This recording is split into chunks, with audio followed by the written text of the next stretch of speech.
Hi, welcome back to my Piano Pizzazz tutorial. I'm Lori McDonald and we are currently going through the songs in A Perfect 10 by Melody Bober. You have been so successful in completing some real classical music. We are moving forward with more classical music, but from the Romantic period. So all the classical music, a lot of times people think of all of the music from the 1600s until present day is considered classical, but there's different sections for each style. So this particular one is from the 1800s. It's a romantic song called Springtime. And I think that you're going to find it super easy. In fact, many of you that have already finished your marches are already working on Springtime even before the video came out. So good for you, and keep working on. I want to show you where to put your hands on this one and the types of notes that we're going to be using.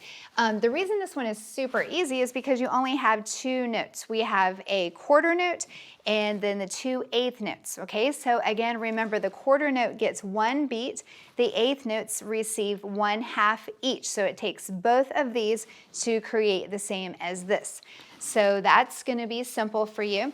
Also, you're gonna see that normally when we play music, your treble clef, your right hand is right around this area, your left hand is right around this area, kind of on either side of middle C.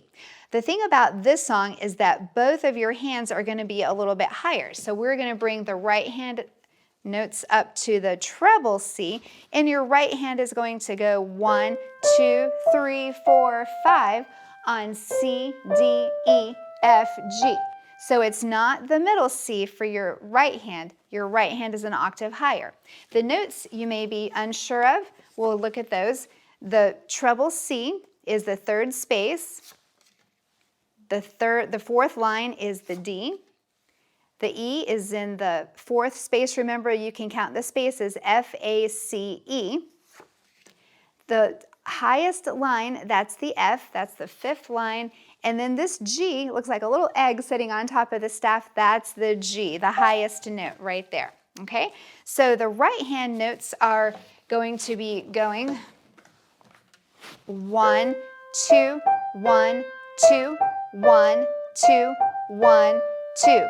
So you don't want to pause between the measures. So you want your eyes to focus a little bit ahead. So you don't want to just only look at the first measure, 1, 2, and then, okay, now what's the second measure? 1, 2, and then you're going to have all these pauses. So try to kind of look ahead as you keep moving forward. Okay, now the left hand is going to have it super easy. You're not even having to read the notes in the bass clef. On this one, you're having only the notes in the treble clef. So you have a middle C with your pinky. Your 5 finger goes on the middle C, and your thumb is going to go on the treble G. So both of your hands are going to be playing up in the treble clefs. So here's middle C, here's the treble C. So the song is going to go together like this. 1, 2, 1, 2, 1, 2, 1, 2. Now notice we also have some rests. You're going to play the left hand note C for the full measure and then rest, so it gets a break. Then you play G and then rest, it gets a break, but the right hand continues. Sometimes you may not be sure if your eyes are looking at the lower notes when you play with the right hand. You may just want to draw a straight line down like that where you see them together. Okay, so I'd like to show you what this song sounds like with the metronome. All right, most of you have a metronome on your keyboards or you have access to a metronome.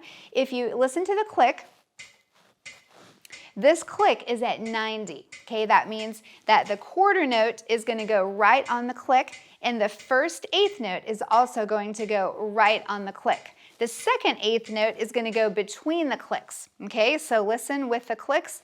1, 2, ready, go. 1, 2, 1, 2, 1, 2, 1, 2, 1, 2, 1, 2, 1, 2, 1, rest. Okay, so does that help you? You want to keep a steady beat all the way through as you're playing this song. So you may want to try that metronome. If 90 is too fast, you can slow it down as slow as you want to go. Make sure that you are keeping it steady, then you can speed back up again. Okay, so I'll perform the whole song for you, and I think that you'll be able to enjoy this. 1, 2, ready, go.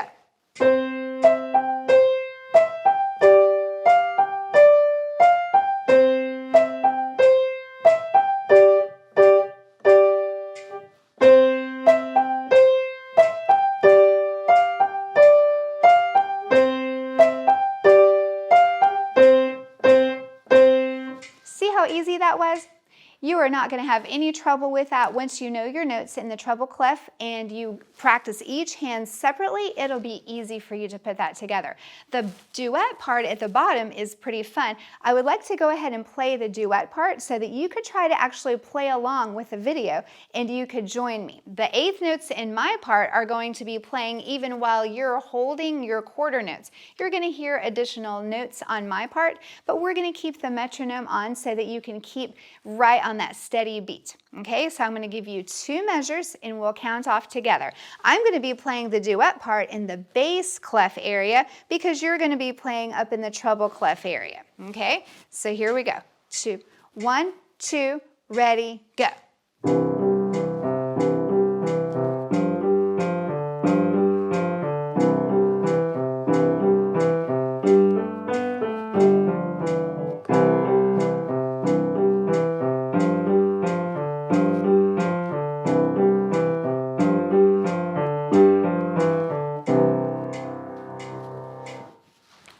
That you were having fun trying to put your part in the treble clef together with my part in the bass clef.